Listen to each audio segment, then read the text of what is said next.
હું આશાપુરા જો આ ચોથી વાર એ પાટા બાંધેલું ચિત્રાખડા છે ને આવી વાંકાનેર તાલુકો અમે 7 દિવસ પગી જઈએ. આ ચોથી વાર અહીં ચિત્રાખડા પાટા બાંધે ને માતાને મઢે જઈને છોડવાના વાટે રસ્તામાં છે ને પાટા બાંધે રૂના પોલ મેકીને જ આવવાનું. મારી હારે આ મારા ભાઈનો છોકરો એક છે અને મારા ઘરના હારે છે 3 જણા ને એક મારા બોનને આગળ થોડાક છે 4-5 જણા. 2 કલાક વહેલા નીકળ્યા વહેલા નોટ તો પહોંચી જ જઈએ. આશાપુરા માતાજીને માનતા રાખવાનું કારણ ભાઈ એક જ છે. ગયા વરામાં મારે ભાઈના છોકરાને દવાખાને રજા આપી દીધી હતી. ઓપરેશન કાંઈ થાય એવો નહોતો તો મેં અહીંયા દવાખાને જ માનતા કરી હતી.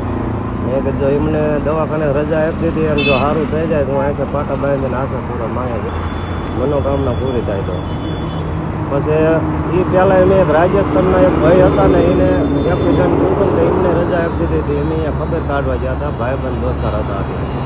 એની માનતા મેં રાખી હતી. એ ભાઈ અત્યારે નોકરીઓ કરી ગયા કામે ફરેવટ કંપનીમાં એમને સારું થઈ ગયું. એટલે માનતામાં આશાપુરામાં રહે ને બધાની મનોકામના જે તમે ધાર્યું હોય ને એ પૂરી કરે. આશાપુરા માતની જય.